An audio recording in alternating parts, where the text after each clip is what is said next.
It's 7:30. This is KPFK Los Angeles, 90.7 FM. Stay with us now for Islamic Perspectives.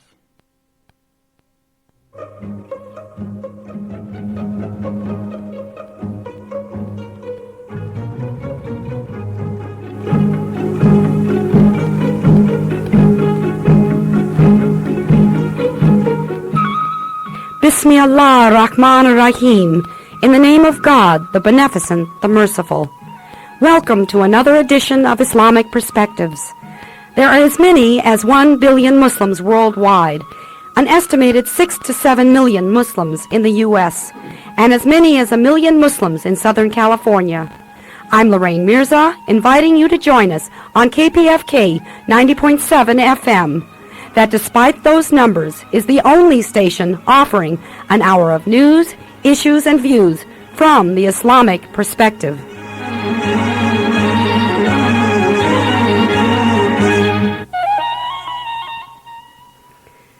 Assalamu alaikum. Again, I'm Loraine Mirza, welcoming you to join us for Islamic Perspectives with a traditional Muslim greeting, wishing you peace. On today's program, Islamic Perspectives presents an unusually large number of guests. For 4 days, the Muslim Students Association Persian-speaking group held a conference in Orange County that attracted as many as 2,000 Muslims from all over the country.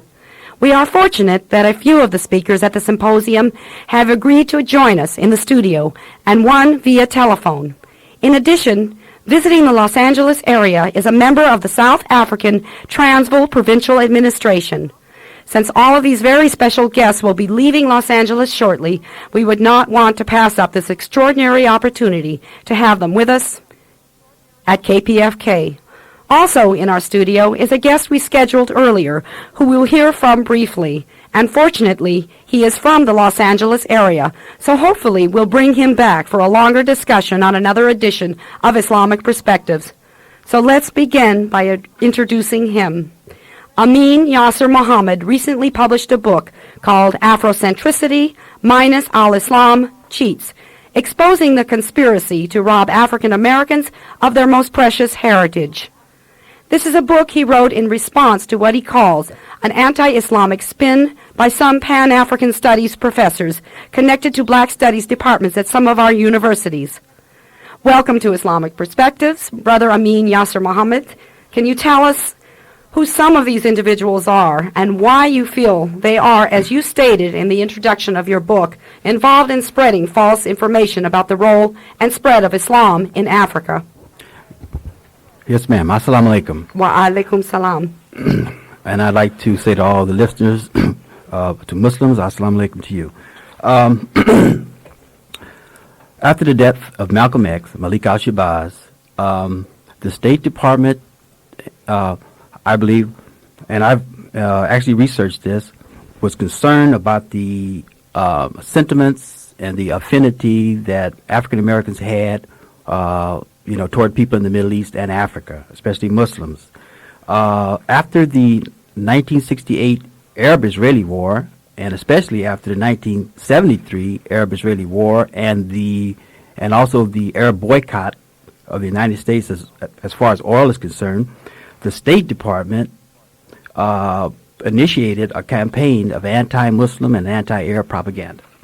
And we have researched it, and we have found that Dr. Ben Yakanan and Chancellor Williams and John Henry Clark have been used in this campaign of Arab bashing and Muslim bashing in the United States. And of course, John Henry Clark, if I recall, has of course appeared on African Mental Liberation weekends here, even at KPFK. Mm-hmm. And one thing I did note, I know there was a controversy among African American and Jewish listeners that evolved after some of the programs. I did hear last year's program, and I also found some rather offensive statements about Islam, mm-hmm.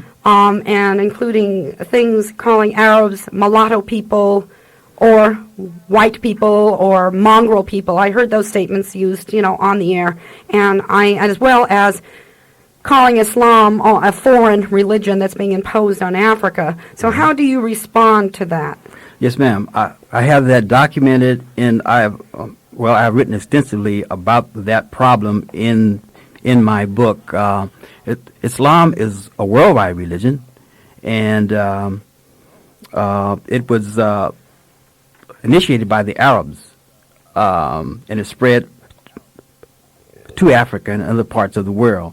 I would like to say, though, because I have a limited amount of time, if I can respond to this. I was on another radio broadcast, and a brother called in, and he said that I was attacking Dr. Ben and Chancellor Williams, and they were his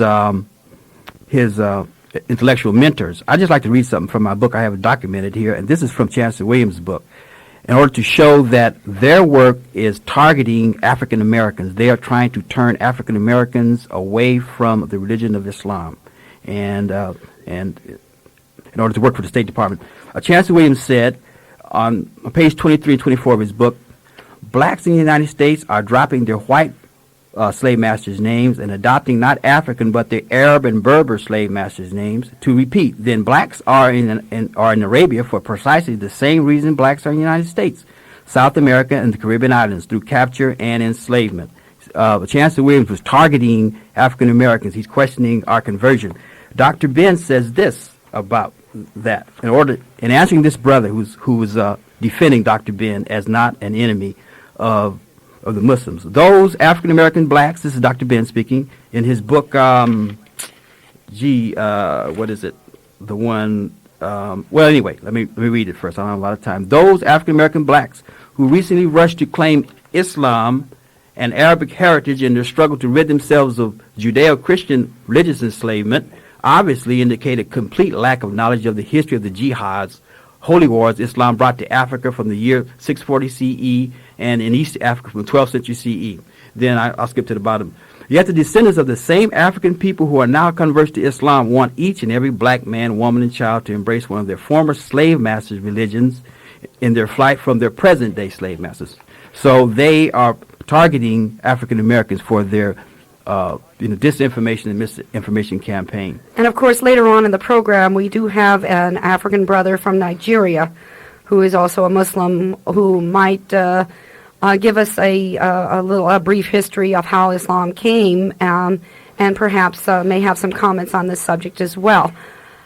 What is, for example, why do you think this is targeted? We do know, for example, that approximately 42% of those who have adopted Islam in the United States, of the somewhat maybe 6 million Muslims here, they are from the African American community.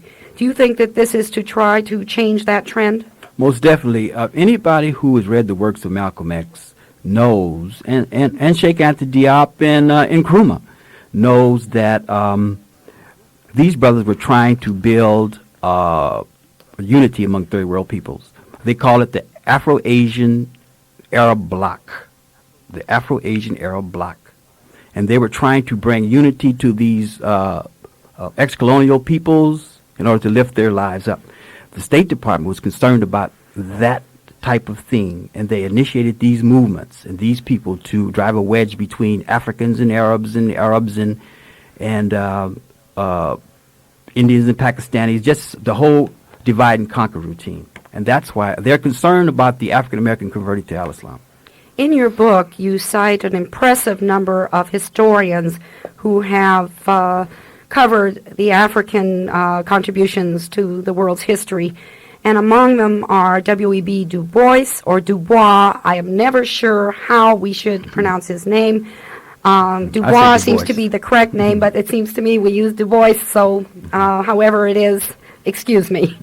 I, of course, have met him long ago, prior to his death in his last trip to the United States, so I am familiar with him, and he is one of the best historians. And another one that I grew up with was J.A. Rogers, whom you cite extensively, who is my very favorite historian as far as tracing the history of people of color, particularly African people, in the world. Now, according to those books, Islam is presented in a very positive light, and the role of Islam, particularly in Africa, is portrayed very positively. give us a little about that area that you covered in your book, because I don't want to just talk about the negative. There are some historians who are not Muslim who have covered things quite positively. Oh, yes. In my book, I quote extensively Du Bois, J. Rogers, Sheikh Anta Diop, John G. Jackson, Ivan Vance, anybody who know anything about the African-American history movement in the United States knows these writers. Ivan Van Sertima, and Walter Rodney, and others, Stanley Lane Poole, and especially a brother named Edward Wilmot Blyden, who wrote a book in 1887 called Christianity, Islam, and the Negro Race. In 1887, he was there on the continent at the time, and he says that Islam was the most powerful and productive force on the continent. It was a unifying factor, that the Muslims in Africa united the tribes and was the bastion against the slave trade. And 1887, this is Edward Wilmot Blyden. He was there, and he wrote a magnificent book called Christianity, Islam, and the Negro Race. Other writers like Du Bois and even Basil Davidson, who happens to be a Caucasian writer, I rely on him extensively. He said that of the Muslims in Timbuktu, instead of slavery like Chancellor Williams and John Henry Clark and Dr. Ben tried to say about the Muslims in West Africa, the number one commodity coming out of Timbuktu in the 14th, 15th century were books. These people published books. They were scholars and intellectuals. Now, let's get on. Let's talk about the slave trade, because, of course, that has been used extensively. That Islam allows slavery. I mean, we do have to acknowledge that slavery existed way before Islam, and it was not directly abolished by Islam. However, my understanding is that it was abolished without too much pain by making it so desirable to free a slave. And many, of course, the close companions of the Prophet, Salman Farsi was among them. And by the way, not all slaves were Africans. Salman Farsi was from Persia, which is an interesting thing, that people just think of black chattel slavery. And there were many people that were that held as slaves who were other than Africans. And it was a European phenomena that singled out the African people for slavery. But what about how do you respond when people say Islam did not abolish slavery? What was the difference between, for example, the role of Muslims during the period when chattel slavery was taking place and the Europeans? Was there a difference? Most definitely. Historians have considered the slavery, in the first place, it's a misnomer. The slavery, or the so-called slavery, or the type of service that was enacted among the Muslim peoples, was protected by the Sharia. It was a certain way that you treat people who you use in service. Writers like Basil Davidson, Edward Wilmot Blyden, Du Bois, all say, and I got this documented in my book, say that the slavery that existed among the Muslim peoples, in the first place, couldn't even really be called slavery, that some of these so-called slaves rose up to be leaders and the rulers, and so many of these so-called slaves even intermarried into the families of the so-called owners of the slave. So it isn't really a slave situation as we know it here in the United States. The Prophet, he told the Muslims that if you have someone in your service, you're supposed to educate them and feed them and clothe them just like you clothe a member of your own family. Right, and for example, one thing I do know about the so-called, what they were referred to as slaves or people, members of a part of the household, was that women, the children that were produced, number one, were never considered illegitimate, and the father was responsible for those children. That I know is a basic difference from slavery that took place in the South in the United States. And the second thing was the children were not considered illegitimate, and the third thing is the children were born free. Children were not born into slavery. Those children were part of the man's household.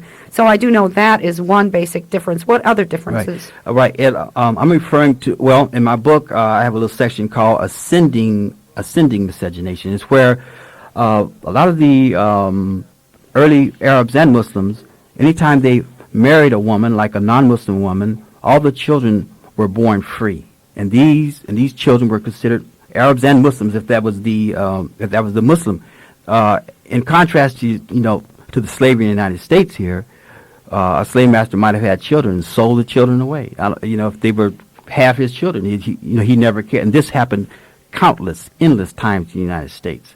So it's no comparison with the types of service that in Islamic lands and the types of slavery that here in the United States. And Dr. Ben, Johnny McClark, and Chancellor, we've tried to make that connection and blur that distinction, but it's a gross distinction. And what other concerns do you have about this that actually caused you to write the book?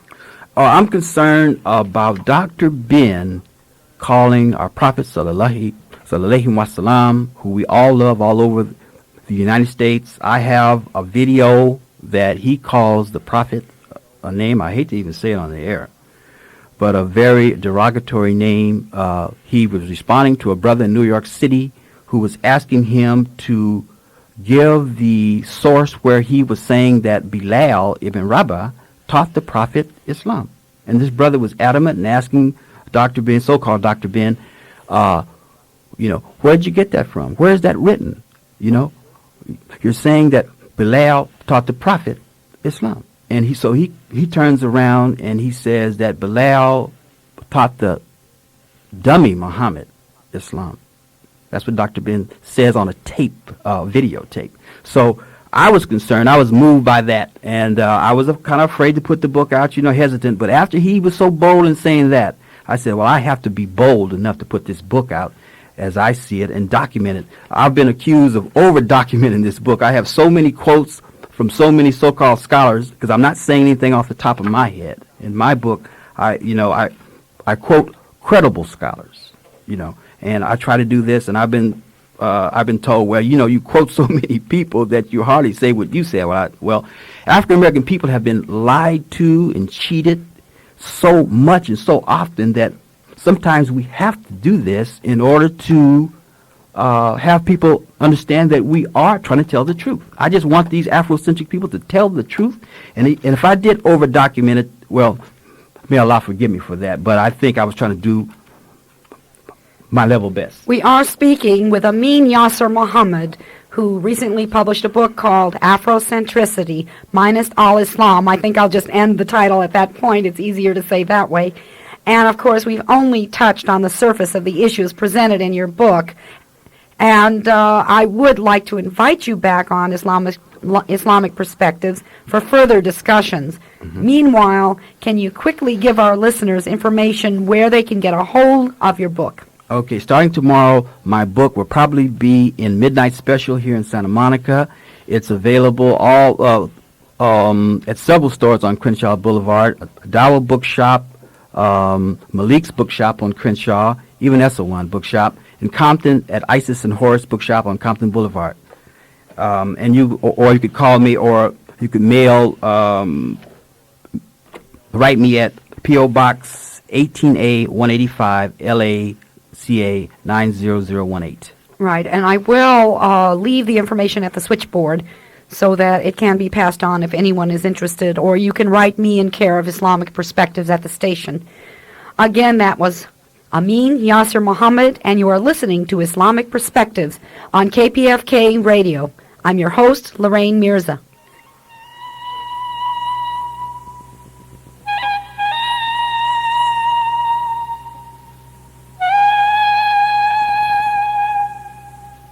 Now in our studio is Ahmed E. Arbi.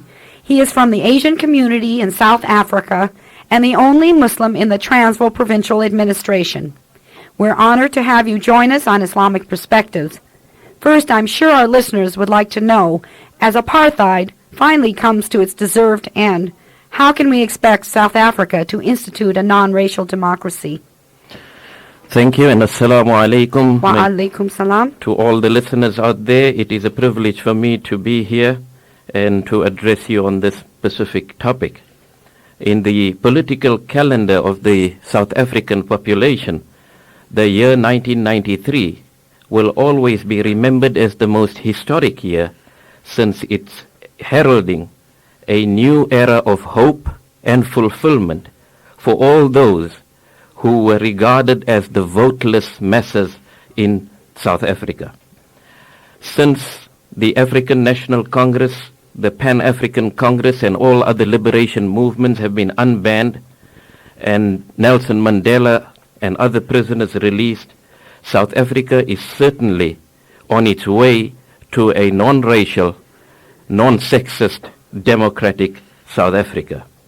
Today, as I speak to you, a multiracial transitional executive council has been instituted to oversee the process in transition to the first non-racial elections that are scheduled to take place, inshallah, on April 27th next year, barely 4 months from now. And what role will the Asian community play? Will they have seats set aside, or will they just go into the mix like everybody else? The interim constitution makes provision for the principle of inclusivity. It does not exclude anyone. It makes provision for parties that can justify a minimum support of 5%, a threshold of 5%, and that will enable them to take part in the first elections. These elections are not based on a 51% winner-take-all. The first 5 years are designed to bring into power a government of national unity. So even minorities who can muster 5% support will be eligible to take part up to the highest levels of government. Muslims have taken part in the struggle before, and on that issue, I have noted that Nelson Mandela's lawyer has represented him throughout the years. It is not only from the Asian community and a Muslim, but also a woman, and I found that very nice to know.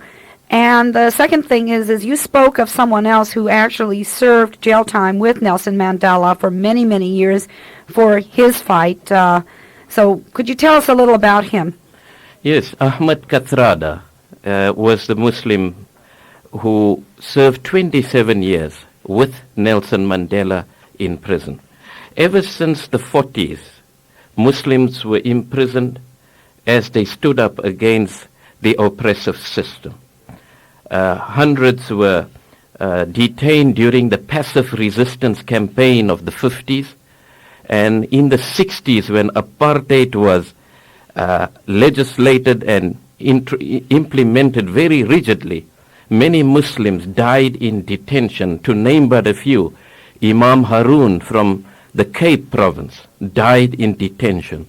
Ahmad Timol died in detention, and so was a dentist, Brother Hafiji, who died in detention. So Muslims have been imprisoned. They have paid the supreme penalty in terms of what the Prophet Muhammad sallallahu alaihi wasallam defined for all Muslims, to stand up and demonstrate their commitment to liberty, equality, and fraternity.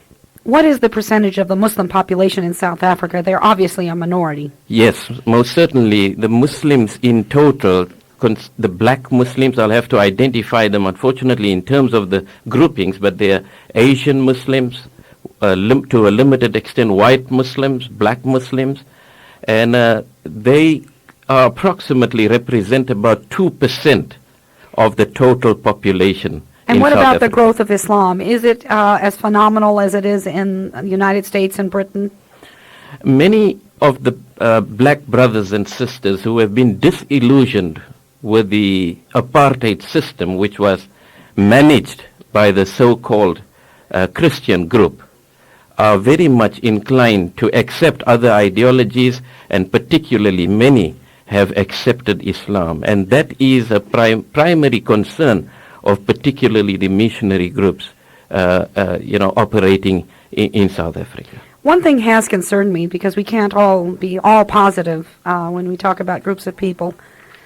The Asian community, largely from India, some from Pakistan now, but largely from India, who migrated to Africa, both East Africa as well as South Africa, particularly in the early 1900s and the late 1800s, has never seemed to assimilate into the population as other groups have. For example, in what we call the Arab-speaking countries or the Middle East now, there was always a tremendous amount of intermarriage. The same with North Africa, among Africans, among those who came in, among Berbers, and there's been a tremendous amount of intermarriages. In fact, that's how Islam was mainly established, was through going there, settling, trade and commerce, and unlike the misnomer that people think it was spread by wars, much of it was spread just by the presence of Muslims who settled in areas, married the women there, and just became part of the mix there.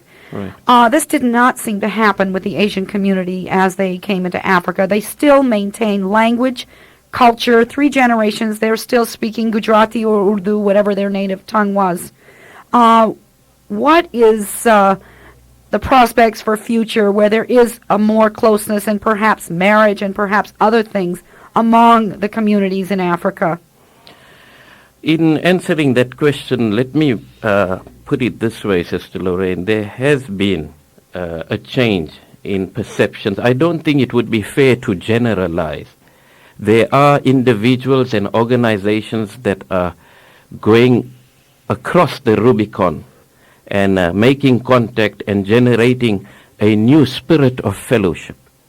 But to an extent, I think prejudices, discrimination, although it was legalized in the South African statute, in many countries one experiences that discrimination and prejudice.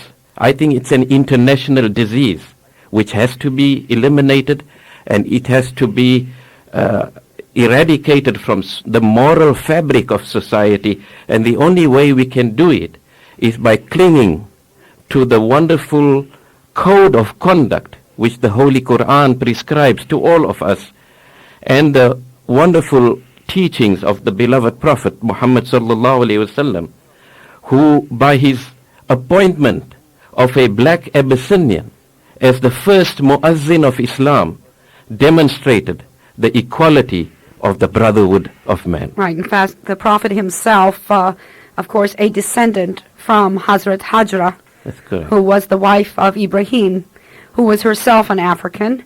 There were also among his wives African women, and there were also, as things went on, there have always been. So we know that Islam itself has encouraged race to be absolutely not considered, and has encouraged a person to be judged by their faith. So let's hope that we can live by that creed and practice what we preach. It is now the top of the hour, 8 o'clock. Thank you, Ahmed Arbi, for taking the time out to give a very brief but informative overview of what is taking place in South Africa. Now, coming up after station identification by telephone is Ahmed Huber, a Muslim who is Swiss by birth and a journalist. And as you see, what we have represented on our show tonight is the pride of Islam.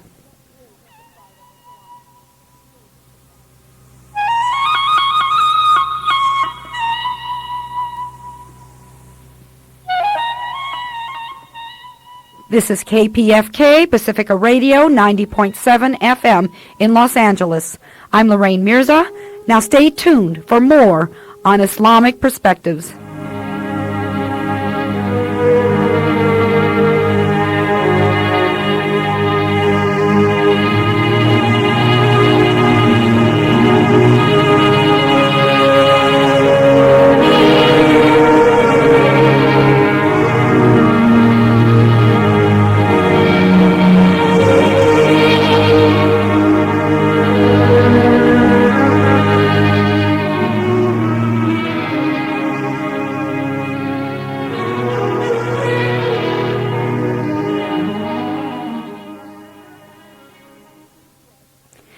Now speaking to us via telephone is Ahmed Huber. He is from Switzerland and became a Muslim in 1962. He is a freelance journalist and a member of the Swiss Press Association. Since his conversion to Islam, he says he has traveled extensively to Muslim countries and repeatedly to the Islamic Republic of Iran. Huber describes himself as a Sunni Muslim who made the pilgrimage to Mecca with his Iranian Shia brothers. Thank you for joining us. Welcome to Islamic Perspective, Brother Huber. We really are fortunate to have a Muslim such as yourself who has devoted so much of your life to spreading the message of unity among all Muslims. And since you have made repeated trips to Iran, I would like to begin by asking you to briefly tell us some startling revelations you shared with me about the Not Without My Daughter author, Betty Mahmoudi, who you said lied in her account of how she left Iran. Assalamu alaikum. Wa alaikum assalam. Bismillahir Rahmanir Rahim. We know in Europe a very simple thing which has been discovered by the German magazine Der Spiegel about 1 year and a half ago, that the whole Betty Mahmoudi story, this famous novel, Not Without My Daughter, is a flop and a fake on the whole line. Betty Mahmoudi left Iran with a Swissair ticket offered her by her husband. Could you repeat that? Because that is startling information. When you told me that the other day, it did just take me completely by surprise. Betty Mahmoudi, you said, left by airplane, by Swiss Air? Yes, by Swissair. It was with a ticket for her and her daughter offered her by her husband, Dr. Mahmoudi. And the whole story has been explained by huge television reports on many European television nets. The whole Betty Mahmoudi story, what she wrote in her novel, is one big set of lies written by a Zionist journalist called William Hoffer. He produced and fabricated this. And nobody takes Betty Mahmoudi any more serious in Europe. And of course, for those listeners who don't know about this book, it was an account allegedly of an American wife of an Irani doctor who went back to Iran to settle, and according to her book, she lived through a horrendous experience and had to escape Iran via, I believe, walking and by trek, yes, being and smuggled. At night with Kurdistan, and Right. it was a very adventurous, thrilling story, but it's all made up. And of course, they also made a movie about it that didn't do very well here. And this movie was made in Israel by Zionist producers and actors, and in this movie a lot of things were just false. I mean, it could not give, it was made in Israel, and the situation in Iran is quite different in many ways. Well, that was quite a revelation to me. And of course, how was that revelation revealed? I understand you said something about Swiss Airlines itself. Yes, called to protest. The Spiegel, the German magazine Der Spiegel, which is something like Newsweek or Time magazine in Germany. And it is not at all a pro-Iranian or pro-Muslim magazine. Right, it is a mainstream magazine. The Spiegel they make their own television programs in Germany. And they sent teams both to Iran and the United States to research profoundly the whole Betty Mahmoudi story. And they found out completely different things than what Betty Mahmoudi told in her novel. Especially, they went to the Swissair office in Tehran, and there they got the information that Betty Mahmoudi had left Iran quite normally in a Swissair airplane to Ankara, and from Ankara she went over to the United States. Well, she didn't lie about that. She did say she went to Turkey, but that was really something else. Yep. And of course, you have a lot to add about your quest for unity, etc., which I really have a lot of respect for you for that. Another statement you have in your biodata that I found interesting was that, of course, you are a journalist, however, that you lost quite a few jobs since you have adopted Islam as your religion. Can you tell us why? I know it's not easy to be a Muslim journalist in this world. You see, I did not become a Muslim out of some frustrations. I had wonderful Christian Protestant parents, and I grew up in a Roman Catholic city in Switzerland, in Fribourg, with wonderful Roman Catholic people around me, school teachers, professors. I met Christianity from my childhood and youth from a very nice side. But it was when I was about 16, 17, 18 and started terminating college, I had some more philosophical problems. I could not accept certain concepts of the Jewish Christian Bible. For instance, the concept of God, the concept of a chosen people, the contradiction between faith and reason in the Jewish Christian Bible. And so how did becoming a Muslim affect your ability to work as a journalist? Yeah, and then I met, when I was 34 years old, I met some Algerians in Switzerland, and we had long discussions. And these people, practicing Muslims, they gave precise answers to precise questions I asked them in the field of religion, philosophy, politics, history. And it deeply impressed me. And then during about 1 year and a half, it was an intellectual process which led me to Islam. And then I became a Muslim, and I went to Egypt, and at Al-Azhar University in Cairo, at Al-Azhar Masjid, the mosque, I was received into Islam by Sheikh Al-Azhar Mahmoud Shaltut in 1962. Right, and he's a very well-known Egyptian scholar. Yeah, Al-Azhar, he was which the is man who made, he brought Al-Azhar under his leadership.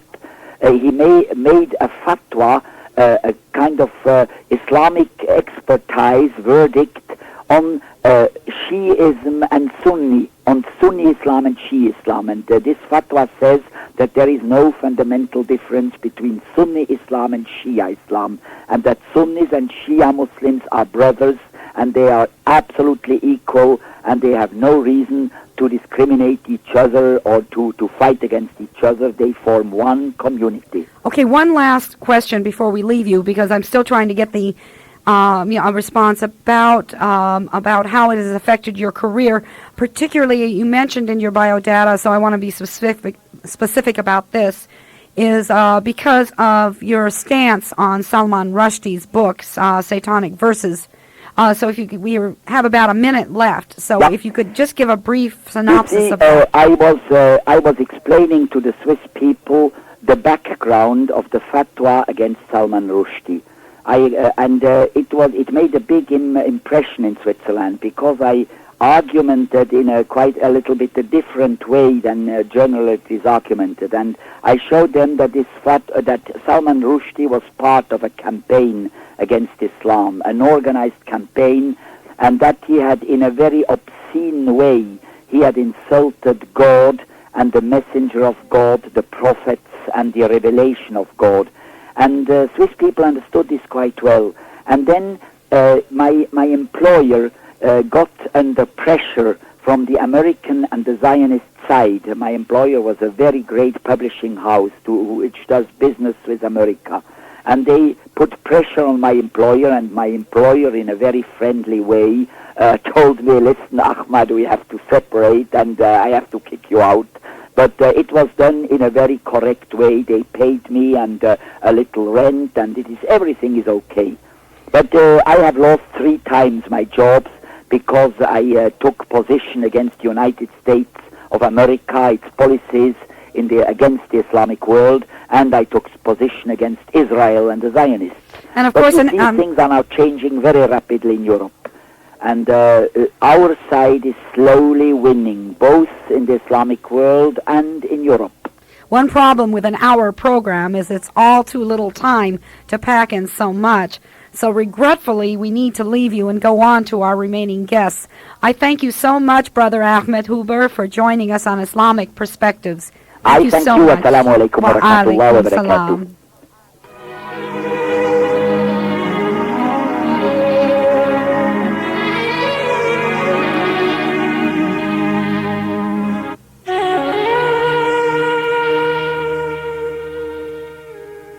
If you just tuned in, you're listening to Islamic Perspectives on KPFK, listener-sponsored radio. I'm Loraine Mirza. Now for the remainder of the program, joining us is Ibrahim Zakzaky. He is from Nigeria, and while Nigeria has a majority Muslim population, its government is dictatorial and secular. But according to Ibrahim Zakzaky, there is a strong Islamic movement among the masses of Nigeria. Welcome to Islamic Perspectives on KPFK Pacifica Radio. Thank Assalamu you. alaikum. Assalamu alaikum. Wa alaikum salam. We really appreciate you coming, and you had given a lecture at the symposium about Islam, the Islamic movement in Africa, particularly in Nigeria, in the country from which you come from. What is happening in your country as far as the movement? Since the government doesn't seem to be moving in that direction, what direction are the people moving in? Yeah, in so many countries, of course, the government and the people are two different things. In few countries, the government and the people are one and the same thing. Now, in Nigeria, the government and the people are two different things. The government represents the colonial legacy, and the people represent their heritage. Now, because majority of them are Muslims, they live as Muslims, they think as Muslims, they act as Muslims. How did Islam come to Nigeria? Well, in the first place, Nigeria was a British coinage. All right. The land and the people existed ever before the foundation of Nigeria. And perhaps the people started settling in most part of what is Nigeria today, along with their own Islam. It interested me while you were discussing about, Islam, African people being Islamized through something like a process of jihad or something like that. It's totally not true.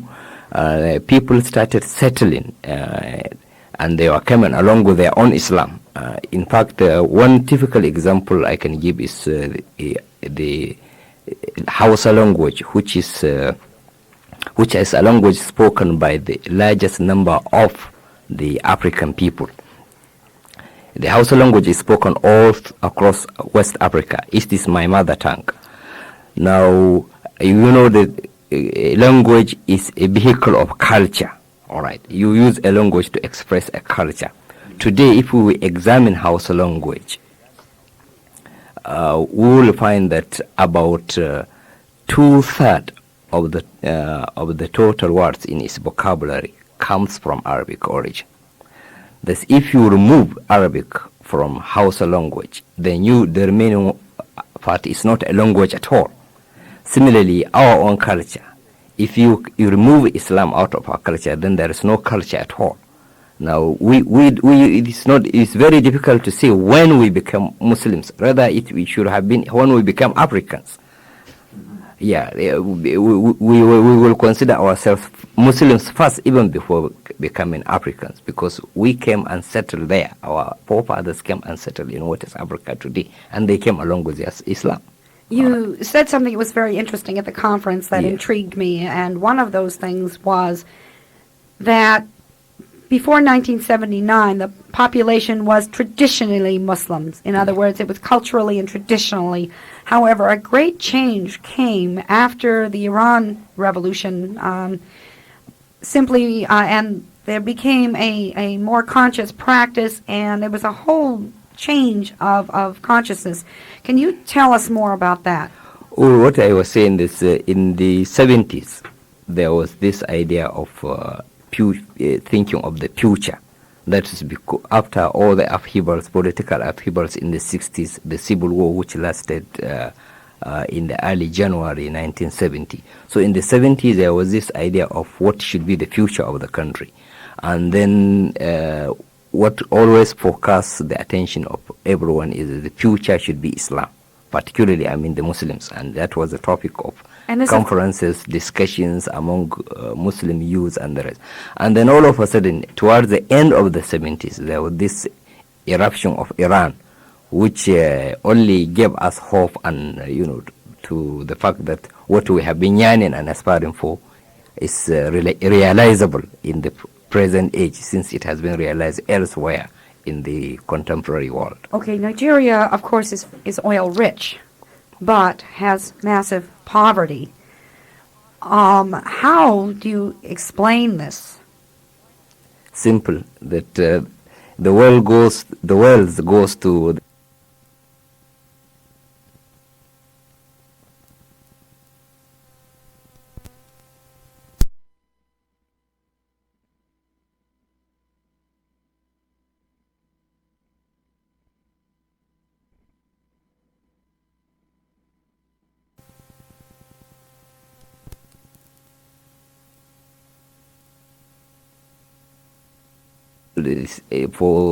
for many years now, since 1966, when the military intervened. Virtually, the country is it's been run by the military.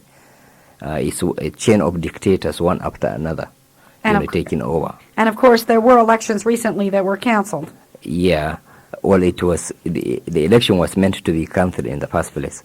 The former military dictator wanted it to be cancelled so that he will remain in power. Unfortunately for him, he thought that somebody from the north, a Muslim from the north, would win, so that when he cancelled the election, the people of the north would have kept quiet. But another Muslim from the south was set to win, and so far, since the inception of Nigeria, no president came from the south by election. All right, so this destroyed all his plan, and the South thought it was a deliberate attempt to deprive it of a leadership role. So this made the dictator had to go, but now we have another dictator. And of course, you served a little time in prison in Nigeria. Can you tell us about that?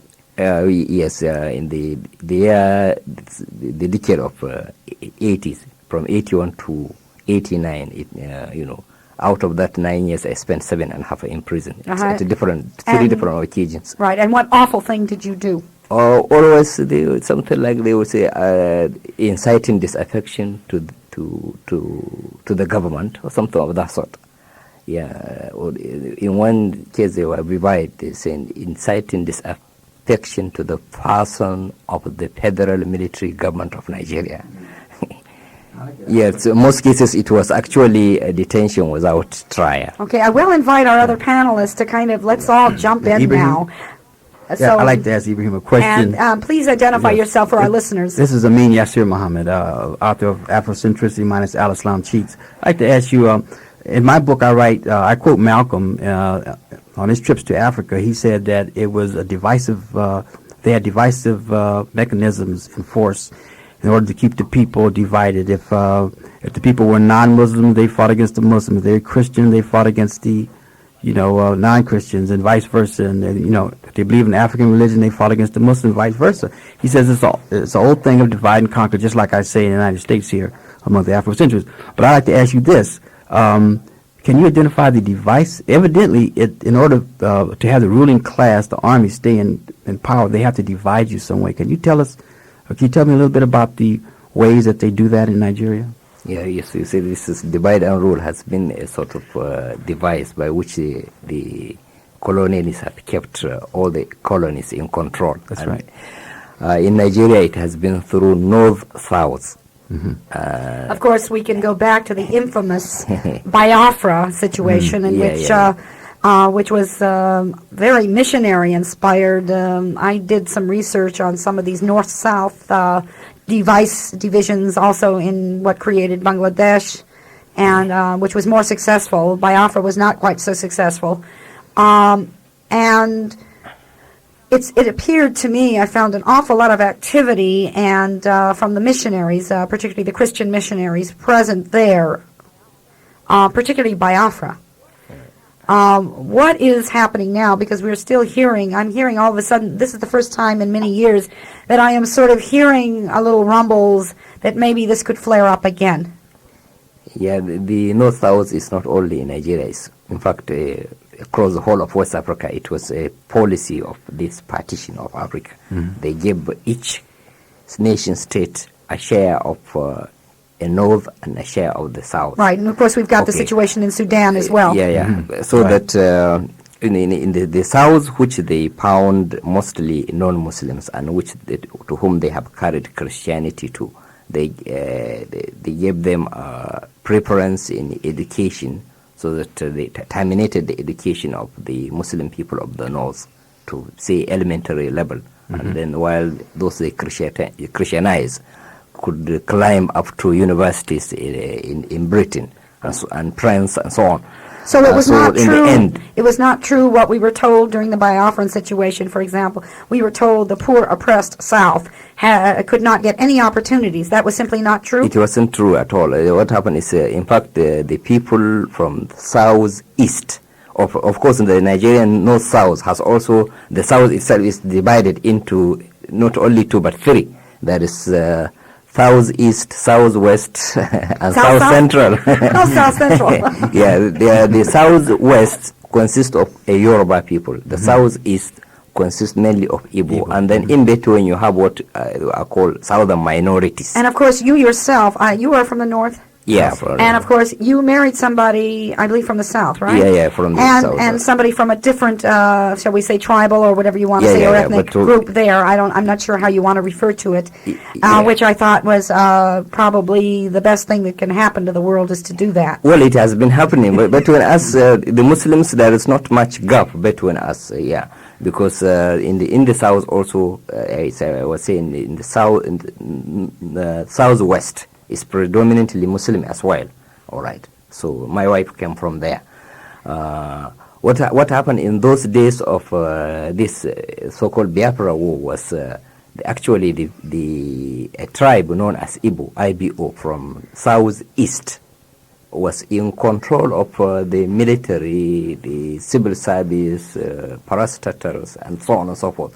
And the only thing it hadn't had was the leadership, the prime minister and majority of the ministers. So it didn't have the government. So aware of its own position in the military, came through, military coup. One night, all the political and military leaders of northern origin were murdered. Okay, we are sort of winding toward the end of the program. So what I would like to do is to go around the table. Each of you please identify yourself before you speak so that our listeners well know who they are hearing, and perhaps express a concern you have or something that you feel would be important. So let's start with Brother Arbi first from South Africa. Thank you, Ahmed Arbi. My main concern is to see that Islam regains its role in functioning as a supreme spiritual role in society. There are international conspiracies that are working against the interest of Muslims. We would like to live in peace with Christian people and all other denominations, but to be allowed to given the latitude to live in peace and harmony.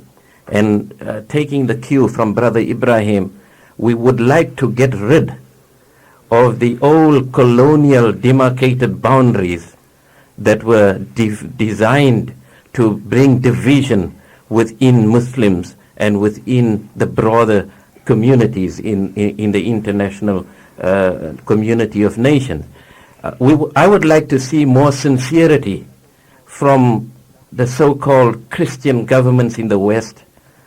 Having seen communism collapse, it appears that the whole concentration is designed against Muslim interests, and that is my concern. We would like to live in harmony. We'd like to demonstrate the wonderful code of conduct as prescribed in the Holy Quran, to live in peace and harmony, and to promote such concepts that can create a new environment in which everyone should feel free in terms of democratic principles as so nobly defined by the West, to allow freedom of expression, freedom of association, and freedom of movement.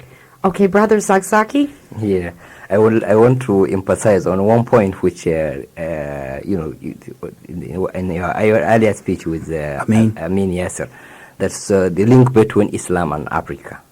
One, that Islam is a universal message by messenger of Allah to the entire mankind. No distinction between Arab and non-Arab. It was very clear from the start of the inception of Islam itself.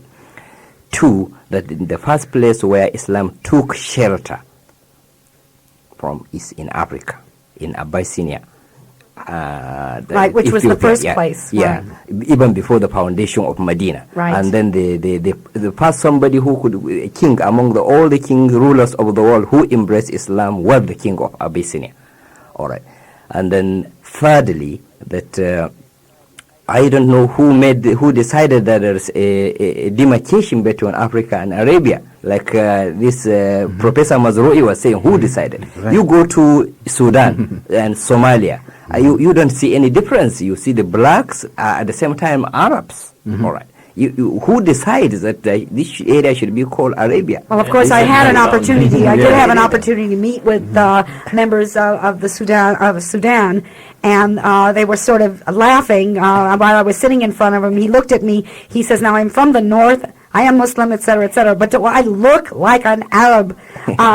He says, "I am, and we do consider ourselves African." And he certainly looked like an African to me. And so the people are of various. Obviously, there's been people there, but I understand what you're saying, and I think that it's well worth saying. Yeah. Now, you have one more thing to say? One final Okay, thing to great. say is the future for Africa is indeed Islam.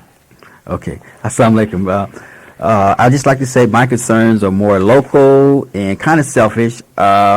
In my book, Afrocentricity minus Islam Cheats, I would like to appeal to the Afrocentrics, to number one, the young students who are being influenced by it, but by the leaders. Let's learn to love our people, and let's not lie to them, and let's create an atmosphere of debate and an inquiry. And I challenge a few of the Afrocentrics in this LA area. Okay, and we will have you back on, but we are just about at the end, and I don't like to jump or cut people off. I wish we had more time on this show, and that would solve our whole problem here. Anyways, I'd like to thank all of our wonderful guests, Amin Yasser Muhammad, who will be definitely back here on a regular basis, author of Afrocentricity minus Al-Islam. And then, of course, I really thank you, Ahmed E. Arbi of the South African Transvaal Provincial Administration. I really appreciate you coming, and I hope you a good trip back, and that you will keep in touch with our program. We can keep in touch by phone, and we can certainly talk by phone on our program. And Ibrahim Zakzaky, who is visiting us from Nigeria. And, of course, we also spoke by telephone by the Swiss Muslim and journalist Ahmed Huber. When Islamic Perspectives airs next January 25th, we will explore the topic Muslims in Prison with Sister Mohassan Saleh, who visits regularly with Muslims who are serving time in jail. We thank you for joining us for another edition of Islamic Perspectives, aired on the fourth Tuesday of every month at 7:30 p.m. And join Dr. Monem Fadali, your host for Middle East in Focus, on the second Tuesday of the month. We welcome your comments as well as suggestions for future programs. We also hope that you will show your support for this and other programs aired on KPFK by becoming subscribers to listener-sponsored radio for most of Southern California. Our engineer today was Terry Guy. Other assistance and support for today's program was Sister Mohassan, and I'm Loraine Mirza, your host for Islamic Perspectives, wishing you peace. Assalamu alaikum.